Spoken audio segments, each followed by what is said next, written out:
You need to be insane about output.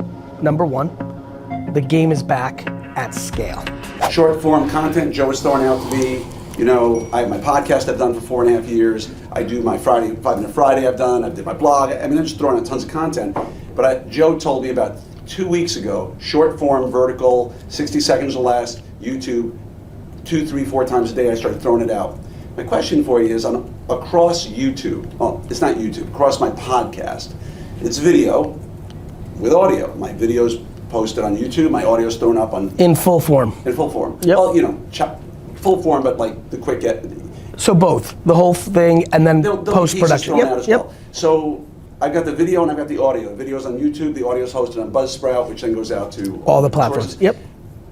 I get a sense like the video isn't getting me the traction that the audio did. Okay. Like audio only. So when I post it, when I throw it out there on IG, LinkedIn, wherever I'm throwing my stuff, would you post the video, which gives you that beautiful thumbnail, and then here's the audio only version, which is what I've been doing? Or do you just say, screw the video side of it, let YouTube search handle that, and I just throw out the audio only version, which was good for me for a while. Remember, I'm in a small pond.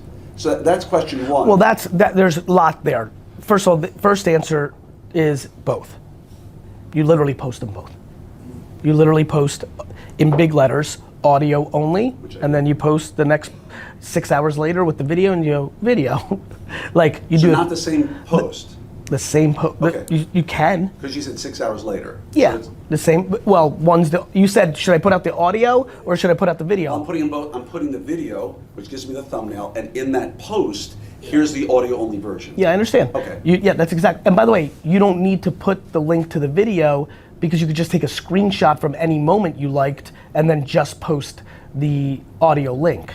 So he's saying you can have a hero image that Correct. just plays as the audio plays. Got it. So and you can have two pieces, right? You can That's have right. the video and then you can have the That's right. image. But I think you subconsciously or consciously got to the more important part. Of course it worked more upfront. You were just getting your penetration to your pond. That you were just starting to fish this new pond. You've eaten a lot of fucking fish out of that pond. And because your thing is so narrow, which is great, because I love narrow depth, well, there's only so many fish in there. Right? Yeah. So now what ends up happening is you've got to start creating micro strategies. For example,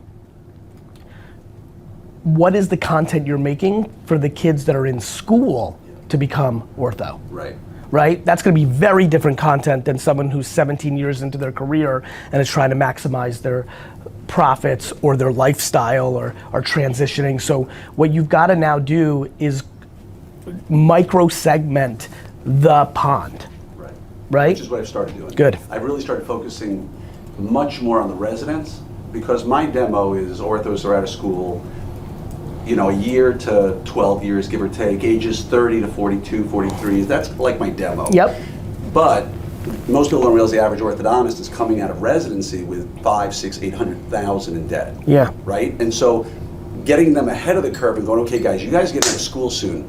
Let me teach you how to hit the ground running. Let me show you, like, I know what you're living. And what you, what you can also start doing, and this is where you can widen your world, you could be talking to them while they're in the process of collecting the debt and what could they potentially be doing. Right. And that's where the narrative is sort of switched at this point of the game. And again, the last question, because again, I don't want to take too much time. This isn't the big problem. But it's hard.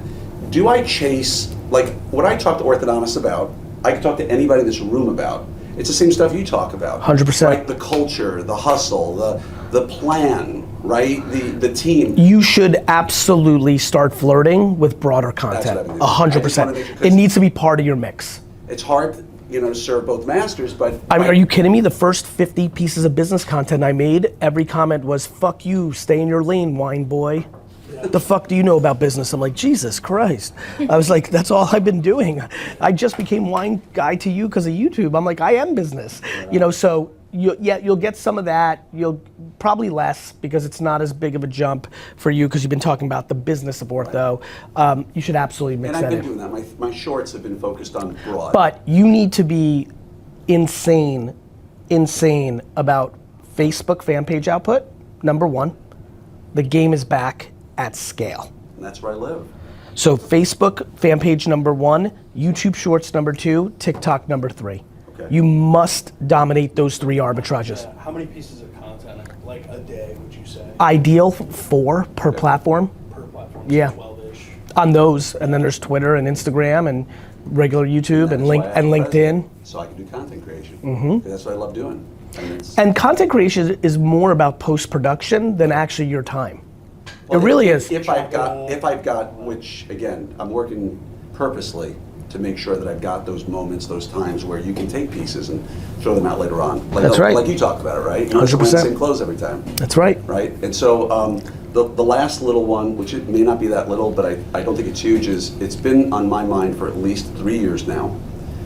And listening to you talk a lot about the culture, the social consciousness of a company, I feel like I have to do this. Like, this is like keep me up at night, but I'm afraid of the resources it's going to take. Is I've been trying for 3 years in my head to create something called Embracing Our Warriors, where too many PTSD, injured, hurt vets come back, and the VA doesn't take care of them. They deserve a smile. They deserve to feel good when they look in the mirror. And I've been talking to the VA. I've been talking to the nonprofit folks about developing, because I've got the sponsors or companies that create ortho brands. Yeah. I've got the doctors all over the country. That's right.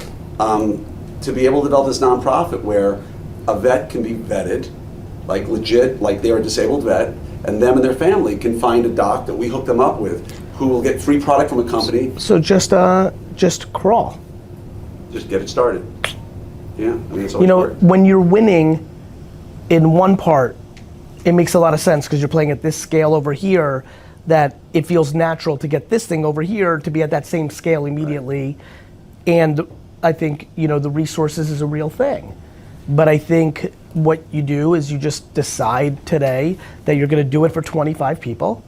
You're gonna alpha test it out with a brand or brands, with a couple of doctors, or when you get the applicants, you'll just bubblegum and tape it one by one. You'll call Ronnie or Sally and be like, this guy's in Minnesota, will you do, like, you Right. just alpha it. I got the contacts, just hey.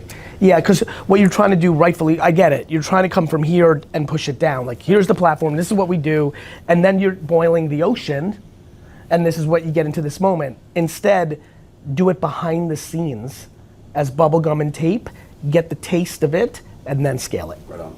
Yeah, I can do it from within. It's the biggest reason content doesn't work. I alluded to it when I was talking about a show can just be clicked, but everybody's biggest mistake is they try to make it too big and it's all in their head and they never do anything. It just go this way. Yeah. Just start doing. Best way to do it is for you to call 25 of my friends, tell them to post in their communities. Hey, anybody know anybody That's who right. needs? And then I connect them to the sponsors and get it done. You've got a big enough platform that you just say, here's the Google form. You make one Google form, you make one video, you send people, and then you see what state they're in, and then you reach out to the people. Yeah. You are traffic control, because then you're more in control. Great idea.